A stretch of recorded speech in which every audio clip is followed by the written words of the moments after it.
मंच, उपस्थित सदन, मैं सभी को सादर नमन करता हूँ, सत नमन करता हूँ। आज जब मुझे पता चला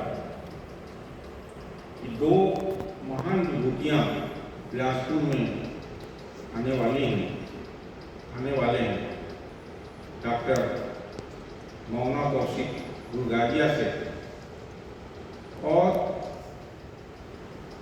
लिंगम चिरंजीवी जी आंध्र प्रदेश से, तो मैं एक श्रोता के बतौर यहाँ पर आज उपस्थित था। भले मुझे मंच पर बैठा दिया गया है, मगर मैं उन्हें सुनने के लिए आया था। आदरणीय भाई लिंगम चिरंजीवी जी को मैं लगातार पढ़ता रहा हूँ, अखबारों में। लोक सदन जो कोरबा और रायपुर से प्रकाशित होती है, उसमें साप्ताहिक एक पृष्ठ हिंदी साहित्य के लिए आरक्षित है और उसमें मैं समझता हूँ जो साल के 52 हफ्ते होते हैं, उसमें से कम 20 या 25 हफ्ते इनकी बड़ी बड़ी रचनाएं जो आधे पेज से लिखी रहती हैं, जो प्रकाशित रहती हैं। मुझे आश्चर्य हुआ यह जानकर आज यहाँ आने के बाद, जो पुस्तक जिसका हमने आज विमोचन किया है, बाग जलियांवाला बाग, यह इनकी प्रकाशित पहली कृति है। बहुत आश्चर्य हुआ। मैं उनको सत नमन करता हूँ कि उनकी लेखनी जो है इसी तरह से आगे बढ़ता रहे। डॉक्टर मीन केतन प्रधान किसी परिचय के मोहताज नहीं हैं। विश्व हिंदी प्रतिष्ठान के माध्यम से वे सेवानिवृत्ति के बाद साहित्य की सेवा में जुड़े हुए हैं और पूरे वैश्विक परिदृश्य में जहाँ जहाँ हिंदी की चर्चा होती है, उनकी चर्चा हो रही है।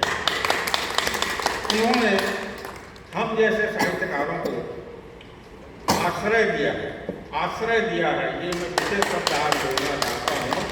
उन्होंने हमें आश्रय दिया है बड़े बड़े साहित्यकारों से। डॉक्टर मोना कौशिक, मैं कभी नहीं जान पाता डॉक्टर मोना कौशिक को अगर मैं विश्व हिंदी अधिष्ठान से नहीं जुड़ा। लिंगम चिरंजीवी सर को मैं कभी नहीं जान पाता अगर मैं उनसे नहीं जुड़ा होता। आज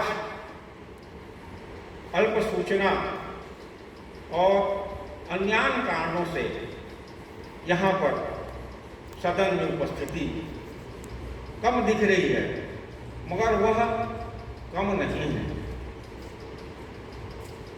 मैं बड़े बड़े राजनीतिक कार्यक्रमों में जाता रहा हूँ, देखता रहा हूँ।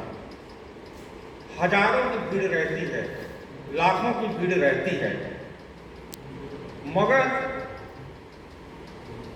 10 साल 20 साल बाद उनका नाम लेने वाला, उस नेता का नाम लेने वाला कोई नहीं होता।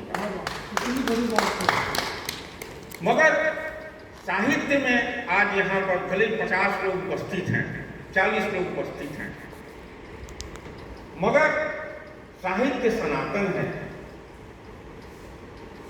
और आज हम बड़े बड़े साहित्यकारों का नाम पढ़ते हैं, प्रेमचंद का नाम पढ़ते हैं और भी बड़े बड़े साहित्यकारों का नाम पढ़ते हैं। विश्व साहित्य में निकोलाई आस्ट्रोवस्की का नाम पढ़ते हैं, गोटी का नाम पढ़ते हैं। क्या उनके साथ भीड़ थी? उनके साथ भीड़ नहीं थी, मगर वे अपनी कृतियों के माध्यम से पढ़े जाते हैं।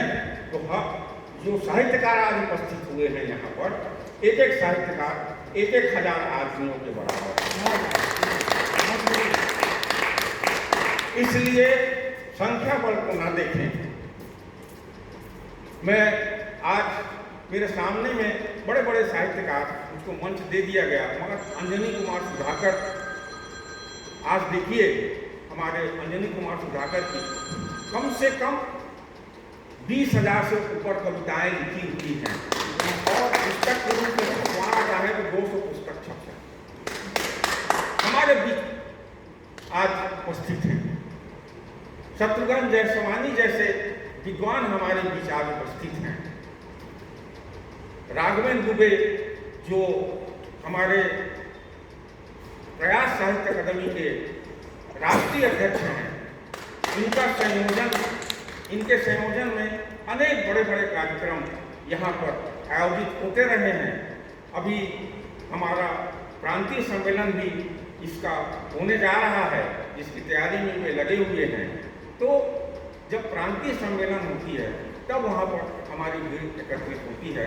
तो मैं ज़्यादा ना बोलते हुए, आज हमारे बीच जस्टिस चंद्रभूषण वाजपेयी जी बैठे हुए हैं, जो उम्र में मुझसे छोटे हैं 1 साल, मगर कद उनका मुझसे बहुत बड़ा है। आज न्यायिक आयोग के अध्यक्ष हैं और इन्हें कैबिनेट मिनिस्टर से भी ऊपर का दर्जा प्राप्त है, मुख्य न्यायाधीश का दर्जा प्राप्त है आपको। आज देखिए यहाँ पर बैठे हुए हैं और छत्तीसगढ़ उच्च न्यायालय के जो मुख्य न्यायाधीश हैं उनका दर्जा प्राप्त है। और कितने सामान्य ढंग से यहाँ पर बैठे हुए हैं और आए हुए हैं। मैं सारा नमन करता हूँ आज डॉक्टर अपनी बात को विराम देता हूँ, सभी को सादर नमन करते हुए। जय हिंद, जय भारत।